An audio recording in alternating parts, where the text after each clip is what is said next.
Muy bien, hermanos, buenos días a los que no he saludado. Espero estén bien, que haya sido un buen tiempo, ¿cierto? De poder cantarle al Señor, eh, de poder tener tiempo juntos como iglesia. Y ahora vamos a pasar un tiempo con la Escritura. Vamos a ir a Filipenses. ¿Qué les parece si pueden ir buscar? Y vamos a leer el texto que vamos a estar viendo el día de hoy. Filipenses, capítulo número 2, versículos del 12 al 18 vamos a estar viendo el día de hoy. Ahí también se va a proyectar un PowerPoint para que puedan ir viendo los puntos, no es tanto, pero para que puedan ir más ordenaditos también con los puntos que vamos a ir viendo el día de hoy. ¿Ya? Así que vamos a leer, ¿qué les parece? Filipenses capítulo 2, versículos del 12 al 18, es lo que vamos a ver el día de hoy. Dice: por tanto, amados míos, como siempre habéis obedecido, no como en mi presencia solamente, sino mucho más ahora en mi ausencia, ocupaos en vuestra salvación con temor y temblor, porque Dios es el que en vosotros produce así el querer como el hacer, por su buena voluntad. Hacer todo sin murmuraciones y contiendas, para que seáis irreprensibles y sencillos, hijos de Dios sin mancha, en medio de una generación maligna y perversa, en medio de la cual resplandecéis como luminares en el mundo. Asíos de la palabra de vida, para que en el día de Cristo yo pueda gloriarme de que no he corrido en vano ni en vano he trabajado. Y aunque sea derramado en libación sobre el sacrificio y servicio de vuestra fe, me gozo y regocijo con todos vosotros. Y asimismo gozaos y regocijaos también vosotros conmigo. Vamos a orar y vamos a comenzar. Señor, queremos darle las gracias por este día, este tiempo que tenemos juntos. Le damos gracias, Señor, por su palabra, porque siempre su palabra es buena para con nosotros, Señor. Le pedimos para que también me pueda utilizar a mí, me pueda guiar en las palabras que voy a hablar a la congregación, y también, Señor, pueda a cada uno de nosotros llegar a nuestro corazón y también cambiar algunas cosas que tenemos que cambiar, y así poder estar confiados de usted, de su palabra, y así también parecernos más a usted, Señor. Pedimos por eso, y Señor, guíenos en este tiempo que vamos a tener juntos. En nombre de Jesús, amén. Muy bien, supongamos que en un momento, a usted no sé si le ha pasado en su casa que de repente se le apaga la luz y tiene que prender algunas velas. Bueno, por si acaso mi esposa vende velas, por si aromática. Pero no sé si le ha pasado, yo creo que le ha pasado alguna vez que se le ha apagado las luces de la casa por alguna emergencia y tiene que ir a comprar algunas velas, algún lugar, o tiene por ahí. Pero imaginemos que usted compra las velas, ¿cierto? Y las deja ahí listas para poner y no las prende. Bueno, en verdad esas velas no tendrían ninguna utilidad si no se prenden. Y así también Cristo, cuando le habló a los discípulos en Mateo, si usted se recuerda, les dijo que ellos no debían poner las velas, ¿cierto? No podían ser luz si las ponían debajo de un cajón, de un almud. Nosotros como cristianos, como creyentes, debemos permanecer como luminares en este mundo. Y por eso que el título del día de hoy es un verdadero testimonio de luz. Cada uno de nosotros tenemos la responsabilidad de ser luz aquí en la iglesia, en nuestro trabajo, en nuestros lugares de estudios, en cualquier lugar donde nosotros estemos, tenemos que llevar un verdadero testimonio de luz. Entonces hoy día vamos a ver la forma, cuatro maneras, cuatro formas de poder evidenciar un testimonio de luz. Y la primera manera, la primera forma de evidenciar un testimonio de luz es viviendo en obediencia. Y eso lo podemos ver en los primeros dos versículos que leímos anteriormente, el 12 y el 13, y lo voy a volver a leer. Dice: por tanto, amados míos, como siempre habéis obedecido, no como en mi presencia solamente, sino mucho más ahora en mi ausencia, ocupaos en vuestra salvación con temor y temblor, porque Dios es el que en vosotros produce así el querer como el hacer, por su buena voluntad. Ya la primera parte de este punto, de esta manera, ¿cierto?, de vivir en obediencia, nos habla acerca de empieza con un por tanto. Eso significa que Pablo está haciendo una conclusión de algo que ya habló anteriormente, los primeros 11 versículos. Y no lo vamos a leer, pero en modo de resumen, lo que estaba haciendo aquí Pablo diciendo, un texto muy hermoso, si usted lo quiere leer después, acerca de cómo Cristo se humilló, ¿cierto? Él fue humilde y lo hizo todo en obediencia al Padre. Dice el versículo 8, y estando en la condición de hombre, se humilló a sí mismo, haciéndose obediente hasta la muerte y muerte de cruz. Por lo tanto, él estaba hablando de eso, de cómo nosotros tenemos que copiar esa misma actitud de Cristo, de ser obedientes, de ser humildes. Y por lo tanto, Pablo llama a la obediencia en este punto, a los filipenses a poder ser obedientes. Y él decía ahí, por tanto, amados míos, como siempre habéis obedecido, no como en mi presencia solamente, sino mucho más ahora en mi ausencia. A mí me da risa a veces la hermana Silvita, cuando estábamos en los cultos de oración, cuando los teníamos online y el pastor decía que no iba a estar, ella decía que cuando el gato no está, los ratones están de fiesta, ¿cierto? Y la verdad, eso es, lamentablemente, no es tan bueno, ese tipo de actitud. Ahí los filipenses estaban siendo obedientes no cuando estaba Pablo, sino cuando él estaba ausente. Ellos eran más obedientes. Por lo tanto, nosotros como creyentes no debemos estar pendientes si obedecemos cuando hay alguien que nos está mirando, cuando hay alguien que nos está observando.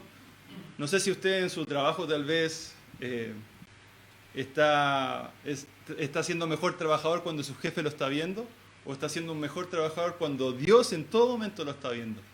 Bueno, ese es el punto a poder tener en cuenta nosotros como creyentes, que no estamos sirviendo al ojo humano, sino a Dios. Y Dios no nos ve en ciertos lugares, sino que nos ve en todo momento. Él nos está observando. Y por lo tanto tenemos que estar siendo obedientes a sus mandatos en cada momento de nuestra vida. No solamente en este lugar, no solamente cuando servimos acá en la iglesia, sino con nuestras familias, y con cualquier situación que nosotros tengamos que hacer, que actuar. Si me acompañan ahí, bueno, vamos a leer un capítulo atrás de Filipenses, que les dice en el capítulo 1, 27, dice la manera en cómo los creyentes, cuál es la responsabilidad de los creyentes en su andar, dice el capítulo 1, 27, solamente que os comportéis como es digno del Evangelio de Cristo, para que vaya a veros o que esté ausente, oiga de vosotros que estáis firmes en un mismo espíritu, combatiendo unánimes por la fe del Evangelio. Si Pablo estaba o no, él le hubiese gustado que los filipenses fuera oído, ¿cierto?, de que ellos estaban siendo unánimes, estaban combatiendo juntos, estaban en la misma fe. Y eso es lo que nosotros también como iglesia tenemos que tener en cuenta. Hoy día estamos en un periodo, ¿cierto?, de no tantas actividades. Ya pronto en marzo vamos a comenzar, pero ¿cuáles son nuestros puntos para luchar y para seguir adelante? ¿Estamos siendo unánimes, todos juntos para luchar hacia un mismo objetivo, o estamos uno yendo por un lado y otro por el otro? Bueno, como iglesia tenemos que estar unidos en un mismo espíritu, firmes, para poder luchar contra los objetivos que tengamos de ahora en adelante. Y eso es lo que Pablo le estaba diciendo a los filipenses. Si él está o no está, no importa. Ellos tienen que ser obedientes. Lamentablemente, algunos comentarios que he recibido de personas, ¿cierto?, acerca de iglesias, acerca de la obediencia. Y cuando hablé anteriormente acerca de si es que está una persona, si estamos sirviendo al ojo o no, me he enterado de personas que en ciertas iglesias, ¿cierto?, cuando se enteran que el pastor no está, la gente se para y se va de sus iglesias. ¿Por qué? Porque quieren ver a un ojo, quieren ver que esa persona esté ahí. Y lamentablemente esa no es la manera que el Señor nos indica en su palabra en cómo actuar. Por lo tanto, nosotros tenemos que tener en cuenta de que la palabra de Dios y que en ella está nuestra obediencia. Mire, vamos primero a los Corintios, si me pueden acompañar ahí también. Primero a los Corintios 15:10.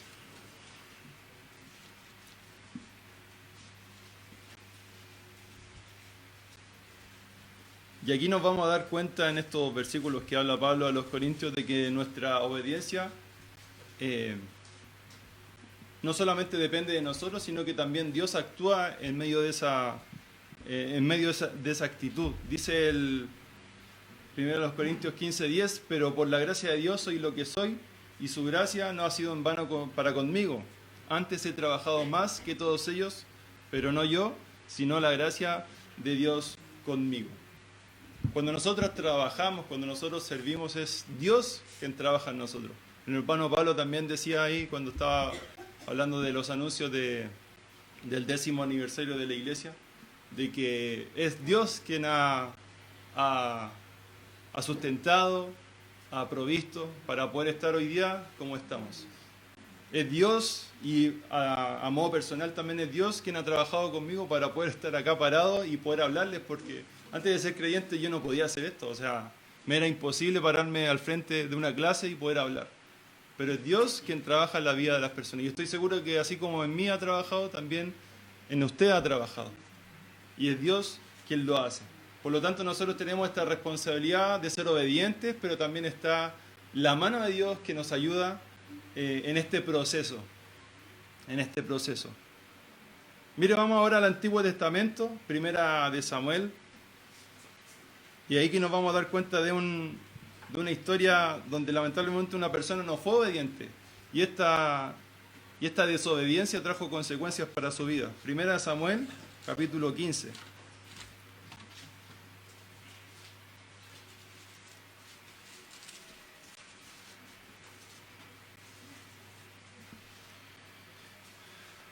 Vamos a leer solamente un versículo, el versículo 22. ¿Ya? Y esta historia está en el contexto de Saúl, ¿cierto? Cuando tiene que ir contra Amalek, y Dios le dice que tiene que exterminar a todas las personas que estaban en ese lugar. ¿Y qué pasa? Bueno, Saúl lo que hace es perdonarle la vida a algunas personas y también a algunos animales. Y lo que él hace con esos animales es que hace un sacrificio a Dios por eso. Y bueno, ahí viene Samuel y le dice el versículo 15. Y Samuel dijo: ¿se complace Jehová tanto en los holocaustos y víctimas como en que se obedezca a las palabras de Jehová? Ciertamente el obedecer es mejor que los sacrificios, y el prestar atención que la grosura de los carneros. Dios no estaba contento con este acto de bondad que Saúl había hecho con las personas de allá y con los animales. Dios no estaba contento con este acto que Saúl había hecho. Dios estaba contento con la completa obediencia que él hubiese hecho en ese momento.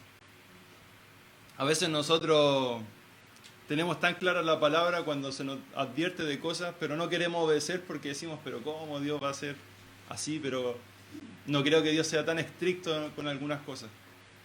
Pero la verdad es que sí, y Dios se complace cuando nosotros les obedecemos.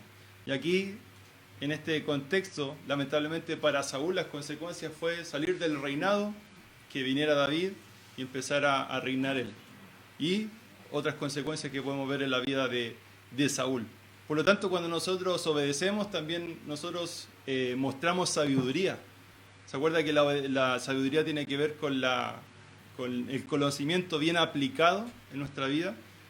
No le pido que lo busque, pero ahí está en Efesios 5:15, dice: mirad pues con diligencia como andéis, no como necios, sino como sabios. Y cuando nosotros andamos como sabios es cuando obedecemos la palabra de Dios. Cuando obedecemos la palabra de Dios, nosotros andamos como sabios. Luego el versículo, vamos a volver a Filipenses, ahí de nuevo. Recuerde que este punto es vivir en obediencia. Así es como nosotros mostramos un verdadero testimonio de luz hacia las personas. El texto continúa, dice: por tanto, amados míos, como siempre habéis obedecido, no con mi presencia solamente, sino mucho más ahora en mi ausencia, dice: ocupaos en vuestra salvación.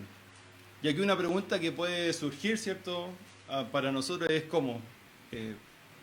Pablo está llamando a tener cuidado de la salvación, de que la podemos perder. Bueno, no es así, porque si fuera así, el texto de Juan, capítulo 10, versículo 27, ¿se recuerda usted? Dice: mis ovejas oyen mi voz, y yo las conozco, y me siguen, y yo les doy vida eterna, y no perecerán jamás, ni nadie las arrebatará de mi mano. Mi Padre que me las dio es mayor que todos y nadie las puede arrebatar de la mano de mi Padre. Esa es una promesa para nosotros como hijos, de que no vamos a salir de la mano ni del Padre ni del Hijo, estamos seguros en sus manos. Y por lo tanto Pablo en este texto no está hablando de pérdida de salvación, sino de ocuparse, de trabajar en nuestra salvación.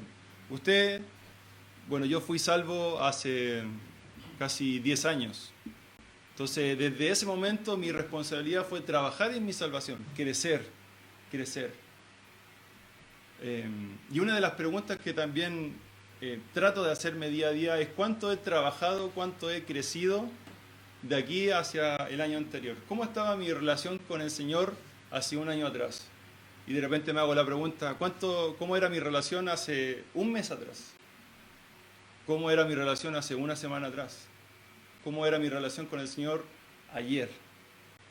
Y ahí hay que hacer la evaluación. ¿Está siendo mejor? ¿Peor? Y ahí obviamente hay que actuar. Y por lo tanto nuestra fe tiene que estar acompañada por esas obras que vienen después de la salvación. Y eso es lo que también podemos ver en el libro de Santiago, que es un libro hermoso que nos habla acerca de llevar esta fe por las obras. Dice Santiago 2:18, pero alguno dirá, tú tienes fe, yo tengo obras, muéstrame tu fe sin tus obras y yo te mostraré mi fe por mis obras. Por lo tanto, nuestra obediencia tiene que estar acompañada obviamente de las obras. Si decimos que amamos, pero no estamos actuando con amor, bueno, no estamos siendo obedientes. El texto sí dice, ocupaos en vuestra salvación con temor y temblor. Este temor es el que nos ayuda y nos lleva a apartarnos del pecado. ¿Por qué? Porque si pecamos, ¿qué va a pasar con nosotros? Va a caer la disciplina del Señor hacia nuestra vida. Y eso implica que Dios nos ama, que Dios nos trata como hijos, ¿cierto?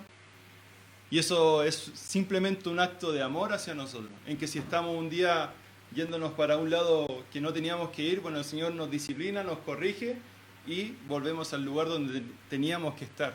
Eso es un acto de amor de un padre hacia un hijo. Y por lo tanto, cuando nosotros estamos siendo disciplinados por el Señor, bueno, tenemos que pensar en estas cosas y poder corregir nuestras actitudes. Salomón, en el libro de Proverbios, capítulo 28, 14, dice, bienaventurado el hombre que siempre teme a Dios. Bienaventurado el hombre que siempre teme a Dios. Si me acompañan ahí a 1 Timoteo, capítulo 6. Pablo también ahí exhortando a Timoteo, su amado hijo en la fe, le menciona acerca de esto de dejar el pecado y seguir la justicia.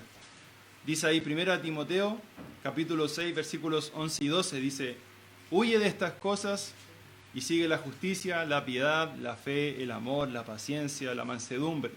Pelea la buena batalla de la fe, echa mano de la vida eterna, a la cual asimismo fuiste llamado, habiendo hecho la buena profesión delante de muchos testigos. Huye de estas cosas, del pecado, aléjate de eso, de la fornicación, y sigue la justicia, sigue la piedad, sigue la fe, sigue el amor, sigue la paciencia, sigue la mansedumbre. Eso es lo que nosotros como creyentes debiésemos seguir. Y el texto continúa ahí en Filipenses, versículo 13, dice, porque Dios es el que en vosotros produce así el querer como el hacer por su buena voluntad. Vimos que en el versículo 12 es la responsabilidad del creyente de poder obedecer a los mandatos de Dios. Pero también dijimos que es Dios que nos ayuda y nos da las herramientas necesarias para poder ejecutar esa obediencia. Dice 2 Corintios 3:5, no que seamos competentes por nosotros mismos para pensar algo como de nosotros mismos, sino que nuestra competencia proviene de Dios. Es Dios que nos da la herramienta, es Dios que nos da las capacidades. ¿Es usted alguien servicial dentro de la iglesia? Bueno, es Dios que le dio esa capacidad. ¿Es alguien que usted es bueno para dar, cierto? Amor hacia los demás. Bueno, es Dios que le da esa capacidad. Recuerde que nosotros antes de ser creyentes, éramos hijos de desobediencia, éramos personas que no actuaban en amor, sino en pecado constante, pero es que en Dios nos sacó de ese lugar y ahora podemos ejecutar estas buenas obras, que son el amor y la paciencia, la justicia, la mansedumbre y todo este tipo de cosas que Pablo ya comentó anteriormente. El Salmo 139.3 habla acerca de cómo Dios nos da estas capacidades y nosotros podemos andar en ellas. Dice: has escudriñado mi andar y mi reposo, y todos mis caminos te son conocidos. No sé cuáles son sus proyectos en este año.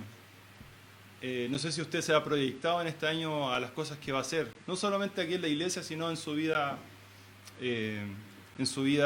íntegra, en su vida total. Bueno, cualquier camino que nosotros emprendamos, es Dios también quien ahí va a estar detrás de nosotros. Y ojalá, como lo dijimos anteriormente en el primer punto, que lo podamos hacer viviendo en obediencia estos caminos. Viviendo en obediencia. Y por lo tanto, a modo de reflexión de este primer punto, es si nosotros realmente estamos viviendo nuestra vida en obediencia. Quizá hay algunos mandatos que no lo estoy cumpliendo del todo. Quizá hay algunas cosas que no las estoy haciendo bien. Bueno, es el momento, ¿cierto?, de poder sacar esas cosas y poder decir: Señor, perdón, pero te quiero obedecer con todo. Y dejar que Dios sea transformado en nosotros. Que Dios actúe en nosotros y podamos parecernos más a Cristo. Por lo tanto, la primera manera, ¿cierto?, la primera forma que nos va a ayudar a evidenciar un testimonio de luz es viviendo en obediencia. La segunda forma es viviendo en luz en medio de la oscuridad. Eso es lo que dice el versículo 14 y 15 de Filipenses. Si me pueden acompañar ahí de nuevo. Dice el 14 y 15: haced todo sin murmuraciones y contiendas, para que seáis irreprensibles y sencillos, hijos de Dios sin mancha, en medio de una generación maligna y perversa, en medio de la cual resplandecéis como luminares en el mundo. Filipenses 2, 14 y 15. ¿Ya? Por lo tanto, el segundo punto es viviendo en luz en medio de la oscuridad. Y la primera parte del versículo dice: haced todo sin murmuraciones y contiendas. Lamentablemente, como seres humanos, este tipo de cosas, ¿cierto?, la murmuración, la contienda, es algo que está como arraigado en nosotros. Pero es algo que al Señor no le agrada. Y por lo tanto, cuando nosotros actuamos con este tipo de actitudes, no estamos mostrando luz. Cuando estamos hablando mal de alguien detrás de esa persona, no estamos actuando en luz. Cuando nosotros estamos constantemente siendo de tropiezo, en pelear, en discutir, en llevar la contraria con algunas cosas, no estamos siendo luz. Y por lo tanto, Pablo por eso les dice a ellos: haced todo sin murmuraciones y contiendas. Y bueno, hay un ejemplo gráfico muy conocido por nosotros de personas que murmuraron en contra de su líder y también de Dios. Y esos fueron los israelitas, ¿cierto?, cuando salieron de la tierra de Egipto y murmuraron en contra de Moisés y en contra de Dios. ¿Y qué pasó? Bueno, las consecuencias Dios las cumplió. Dice el número 14.2, lo que ellos pidieron fue: ojalá muriéramos en la tierra de Egipto o en este desierto, ojalá muriéramos. ¿Y qué pasó? Dios les cumplió esa petición. Al haber murmurado contra el líder, ¿cierto?, que Dios le había puesto ahí en ese lugar, y también contra Dios. Por lo tanto, la murmuración, la contienda, no es del agrado del Señor. No es del agrado del Señor. Dice el versículo 15: para que seáis irreprensibles y sencillos, hijos de Dios, sin mancha. Aquí la irreprensibilidad tiene que ver con alguien que no puede ser culpado de nada, con alguien que no se le puede decir nada porque no tenemos qué decir de esa persona. Y la irreprensibilidad es posible en nosotros. Hay personas en la Biblia que se describen como irreprensibles. Mire, acompáñenme ahí en Lucas capítulo 1, 6.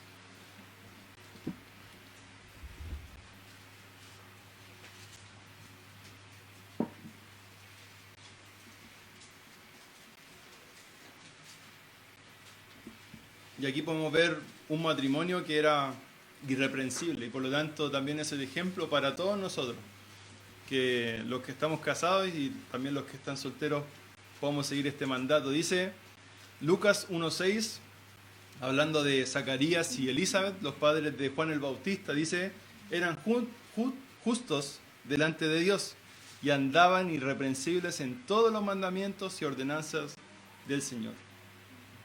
Ellos estaban andando en luz, ellos estaban andando en obediencia, ellos estaban siendo irreprensibles, dice, andaban irreprensibles, o sea, su modo de vivir era ese, ya no se les podía decir nada, y por lo tanto esa es una actitud, es una característica posible en nosotros. Si alguien les preguntase a ustedes de algún familiar, algún amigo, ¿hay algo que decir en contra de él? ¿Cuál sería la respuesta de esa persona? No, sí, sabes que él es irreprensible. O no, sabes que igual hay algunas cosas que no están muy bien en la vida de esa persona. Lamentablemente también he conocido cuando con mi papá venía hablando hace unos días atrás acerca de personas que él tuvo el favor de poder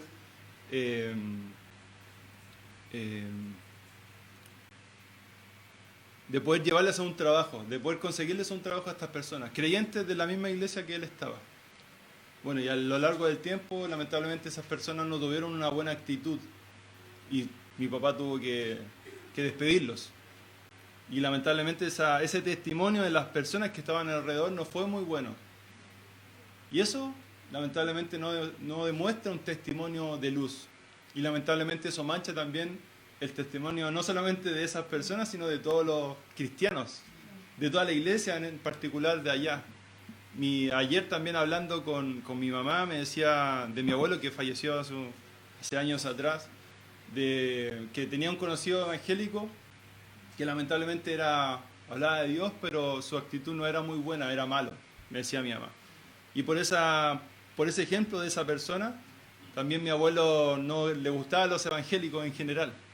Por la actitud de una persona puede hacer que personas se pierdan y no quieran y tengan un corazón duro a recibir la palabra.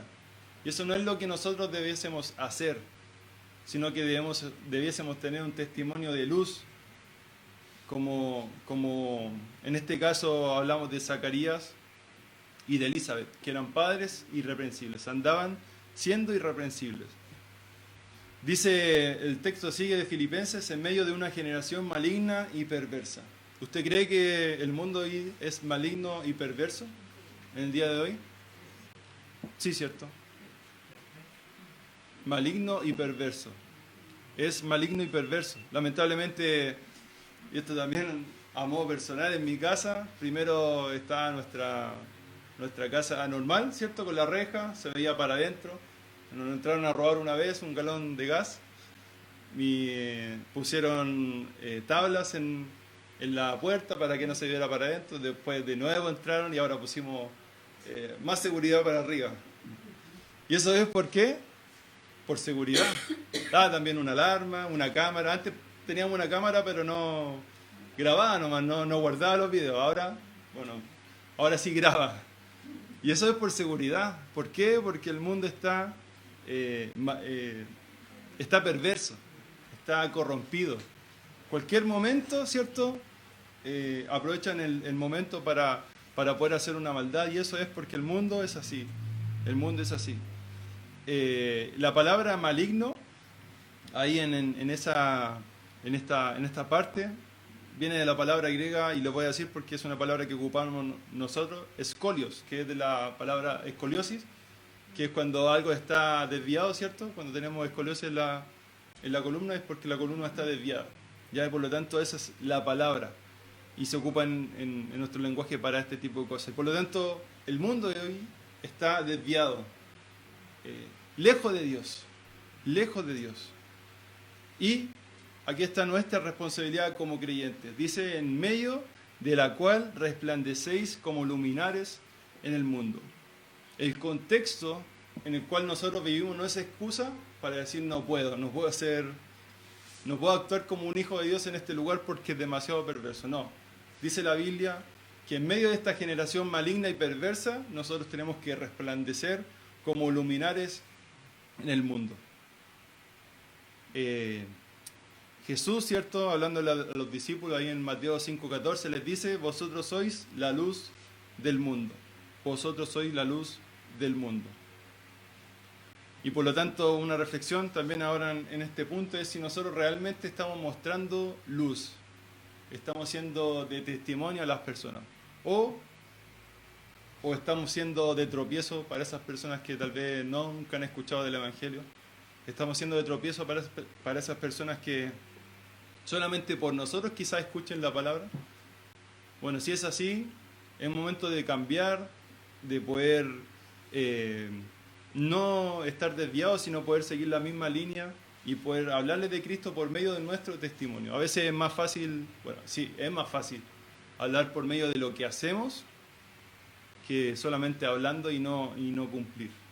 ¿Ya? Por lo tanto, hemos visto dos formas de evidenciar un testimonio de luz. Primero, viviendo en luz, ¿cierto? Esa es la que vimos ahora en medio de la oscuridad.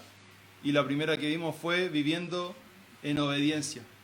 La tercera manera es viviendo aferrados a la palabra. Viviendo aferrados a la palabra. Dice el versículo 16 de Filipenses 2. Asidos de la palabra de vida para que en el día de Cristo yo pueda gloriarme de que no he corrido en vano, ni en vano he trabajado. Asidos de la palabra de vida. Y aquí la palabra asidos, ¿cierto? No es una palabra que ocupamos mucho en nuestro lenguaje, tiene que ver con la idea de aferrarse, de poder sujetarse a ella de manera constante, no en un momento de nuestra vida, sino de manera constante. Entonces, bueno, la pregunta también que viene de paso ahora es, ¿realmente nosotros nos aferramos a la palabra de Dios de manera constante? Eso implica tener un devocional día a día, eso implica pasar tiempo juntos, ¿cierto? Con la palabra, eso implica en momentos determinados recordar algún versículo y poder tenerlo para nosotros, algún texto que nos hable acerca de alguna situación en específico y que eso nos pueda ayudar para vivir, tener principios bíblicos que nos ayudan para vivir, eso también es ser aferrados a la palabra. El Salmo 119:11 dice, en mi corazón he guardado tus dichos para no pecar contra ti. Cuando nosotros guardamos la palabra de Dios, ¿cierto? Eso nos va a ayudar a no pecar contra Él. Cuando tenemos un texto ahí en nuestra mente, es más difícil que pequemos, que no conocer nada. Y por lo tanto, nuestra responsabilidad como creyentes, el trabajar y el poder estudiar y el poder crecer en el conocimiento de la palabra del Señor. Dice, asidos de la palabra de vida, para que en el día de Cristo yo pueda gloriarme de que no he corrido en vano, ni en vano he trabajado. No sé si a usted le ha pasado a veces que piensa que servir al Señor a veces no vale tanto la pena. Yo a veces he pensado eso, cuando he estado no tan bien. Hay momentos en nuestra vida, el año pasado fue un año difícil, en donde hubo momentos de que decía, ¿valdrá tanto la pena? En ese tiempo estaba estudiando en la mañana, decía, ¿valdrá la pena estudiar en la mañana, sacrificarme?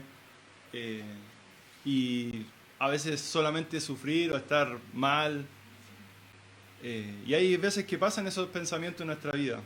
Y me gustaría ver un texto que está en Malaquías, que también el pueblo de Israel tuvo esa misma actitud con Dios. Malaquías, el último libro del Antiguo Testamento.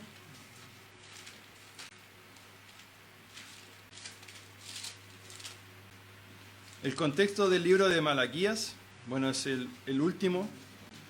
Usted recordará, ¿cierto?, de que el pueblo de Israel sufrió, en específico el reino del sur, Judá, ¿cierto?, fue cautivo a Babilonia, estuvieron allá un tiempo, muchos años, y luego volvieron a Jerusalén. Ya, y el libro de Malaquías está puesto 100 años después de haber regresado, el templo ya estaba construido nuevamente, y pasó esto. Capítulo 3, versículo 13.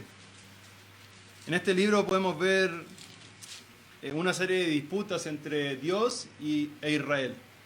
Y una de la última disputa tiene que ver con que si valía la pena el servicio a Dios. Dice el versículo 13: vuestras palabras contra mí han sido violentas, dice Jehová, y dijisteis, ¿qué hemos hablado contra ti? Ahí el pueblo de Israel preguntando, y Dios le responde, habéis dicho, por demás es servir a Dios. ¿Qué aprovecha que guardemos su ley y que andemos afligidos en presencia de Jehová de los ejércitos? Decimos pues ahora, bienaventurados son los soberbios y los que hacen impiedad, no solo son prosperados, sino que tentaron a Dios y escaparon. Aquí Israel estaba reclamando a Dios. Le estaban diciendo, por demás es servir a Dios. ¿Por qué? Y esto es algo parecido con lo que el pastor está hablando en Eclesiastés, acerca de cómo las personas que no son creyentes, ¿cierto?, incrédulos, pasan un mejor tiempo. Dice ahí, bienaventurados son felices, son los soberbios, ¿cierto? Los soberbios obviamente son no creyentes, los que hacen impiedad. No solo son prosperados, sino que tentaron a Dios y escaparon. O sea, están disfrutando de la vida. ¿Y qué pasa con los israelitas, con los que siguen a Dios? Bueno, ellos estaban siendo afligidos.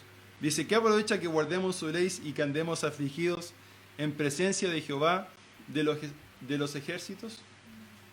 No sé si usted ha pasado momentos difíciles donde el llevar a ser, el implicar en servir a Dios va a llevar la consecuencia de sufrir. Hay veces que, no sé, en la vida congregacional es más fácil no venir, ¿cierto? Y ahorrarse los comentarios, las cosas que hay que hacer, el hecho de estar acá, ¿cierto?, predicando, prepararme la semana para poder predicar, y un sinfín de cosas que uno puede decir, no vale tanto la pena. No vale tanto la pena. Y eso es lo que estaba haciendo Israel en ese momento, criticando y diciendo no vale la pena. Pero Dios, y esto es lo bueno, porque podemos quedar ahí, Dios dice, ya bueno, si no quieren servirme está y listo, o sea, no pasa nada. Pero Dios es tan bueno y misericordioso con nosotros, que dice esto en el versículo 16. Entonces los que temían a Jehová hablaron cada uno a su compañero, y Jehová escuchó y oyó, y fue escrito libro de memoria delante de él para los que temen a Jehová y para los que piensan en su nombre, y serán para mí especial tesoro, ha dicho Jehová de los ejércitos, en el día que yo actué, y los perdonaré como el hombre que perdona a su hijo que le sirve. Entonces os volveréis y discerniréis la diferencia entre el justo y el malo, entre el que sirve a Dios y el que no sirve. Porque aquí viene el día ardiente como un horno, y todos los soberbios y todos los que hacen maldad salen estopa. Aquel día que vendrá los abrazará, ha dicho Jehová de los ejércitos, y no los dejará ni raíz ni rama. Mas a vosotros, los que teméis mi nombre, nacerá el sol de justicia, y en sus alas traerá salvación, y saldréis y saltaréis como becerros de la manada. Hollaréis de los malos, de los cuales serán ceniza bajo las plantas de vuestros pies, en el día que yo actúe, ha dicho Jehová de los ejércitos. Dios promete recompensa para todos sus hijos. Nosotros, recordará cuando hablamos de la cena del Señor, Él nos promete estar en el banquete con Él, de poder celebrar la cena con Él, de poder disfrutar, de que en un tiempo más cuando estemos con Él ya no va a haber llanto, no va a haber dolor, no va a haber sufrimiento, sino que vamos a vivir eternamente con Él. Y eso es lo que Dios le dice a la gente ahí en Israel. Los soberbios van a tener su consecuencia. A veces la vida, como decía el libro, es injusta, ¿cierto? Tratamos de la vida como injusta, porque los que no creen en Dios están siendo prosperados. Pero no es aquí donde van a recibir su recompensa, sino que va a ser luego. Y nosotros como creyentes vamos a tener esta recompensa, que vamos a estar con Él. Y eso es lo que Él les promete a los israelitas. No va a ser aquí tal vez que van a tener una ganancia fructífera, sino que va a ser ahí conmigo cuando estén ahí en el cielo y cuando estén reinando con Él. Eso les dice Dios ahí a los israelitas. Por lo tanto, nosotros cuando vivimos aferrados a la palabra, ¿cierto? Podemos darnos cuenta de que el servicio a Dios no es en vano. Cuando nosotros servimos y nos enfocamos en ser luz, eso no es en vano. Y eso es el tercer punto, viviendo aferrados a la palabra. Por lo tanto, la pregunta también que viene, ¿estamos viviendo de manera aferrada a la palabra? ¿Estamos creyendo en las promesas que Dios nos ha dado por medio de su palabra para nosotros? ¿O de repente vienen estos pensamientos que dicen, no vale la pena? Bueno, no debería ser así. Y la última forma de evidenciar luz, de evidenciar un testimonio de luz, es vivir con gozo en medio de las pruebas. Vivir con gozo en medio de las pruebas. Dice el versículo 17 y 18, y aunque sea derramado en libación sobre el sacrificio y servicio de vuestra fe, me gozo y regocijo con todos vosotros, y asimismo gozaos y regocijaos también vosotros conmigo. Aquí Pablo estaba diciendo, aunque sea sacrificado por el servicio que ustedes están haciendo, bueno, aún así, en esas situaciones, yo me gozo de todos ustedes. Y esto también podríamos entrelazarlo con el punto anterior que estábamos viendo. A pesar de las circunstancias difíciles, a pesar que en algunos momentos digamos, pucha, no vale la pena. Bueno, sí vale la pena. Y sí, ahora me tengo que gozar en estos tiempos difíciles. Y a veces es difícil, pero el Señor nos promete y nos ayuda y nos da la capacidad por medio del fruto del Espíritu de poder gozarnos en medio de situaciones difíciles en donde la gente del mundo puede decir, pero ¿cómo te gozas en estos tiempos? Bueno, sí, porque Dios me promete, me da promesas que yo sé que Él las va a cumplir. Dice acerca de Jesús, el libro a los Hebreos, si me pueden acompañar ahí, de cómo una persona en especial, la persona más especial que podemos ver en la Escritura, se gozó en medio de una situación difícil. Hebreos 12, versículo 2. Y este texto nos ayuda a poder enfocarnos de manera correcta hacia las metas que nosotros tenemos. Cuando nosotros suframos de alguna prueba. Hebreos 12:2 dice, puesto los ojos en Jesús, el autor y consumador de la fe, el cual por el gozo puesto delante de él sufrió la cruz, menospreciando el oprobio y se sentó a la diestra del trono de Dios. ¿Jesús sufrió? Sí, cierto. Pero él desechó todo eso, ¿cierto? Lo dejó atrás. No significa que él no sintió dolor en ese momento, sino que lo menospreció. ¿Por qué? Porque se enfocó en el propósito de su muerte. De que un día, bueno, nosotros estemos acá alabándole y algún día en el futuro, ¿cierto?, podamos estar con él cenando y los israelitas que Dios le prometió ahí en Malaquías también pueden estar con él reinando. Esas son las promesas, ese es el propósito por el cual él sufrió. Y por lo tanto, cuando nosotros estemos en ese momento de prueba, de dificultad, pensemos en ese propósito final y podamos tener esto en mente. Y dice, me gozo, versículo 17b de Filipenses, me gozo y regocijo con todos vosotros, y asimismo gozaos y regocijaos también vosotros conmigo. Como ahora yo lo hago, ¿cierto? Como ahora Cristo lo hizo, bueno, ahora ustedes también pueden hacerlo. Por lo tanto, la pregunta que también viene ahora es si realmente nosotros estamos viviendo con gozo en medio de las pruebas. O simplemente le echamos la culpa a alguien en específico para pasar estos problemas. O vivimos la vida de manera amarga cuando vienen estos momentos de prueba. Bueno, la Biblia dice, en el primer punto, ¿cierto?, que para poder mostrar un testimonio de luz debemos primero vivir en obediencia. Segundo, vivir en luz en medio de la oscuridad. Tercero, vivir aferrados a la palabra. Y por último, vivir con gozo en medio de las pruebas. Vivir con gozo en medio de las pruebas. Esas son las maneras que nos dice Pablo aquí en el texto de Filipenses capítulo 2, versículo del 12 al 18. Esa es la manera correcta de poder mostrar un verdadero testimonio de luz a las personas. Y que las personas no se escapen de una iglesia, no se escapen de los creyentes, sino que puedan aferrarse y venir a nosotros como un lugar de contención, un lugar de amor, y así podamos presentarles a Cristo y también nosotros podamos estar, como decía en la primera parte del texto, unánimes sirviendo con un mismo propósito. Vamos a orar.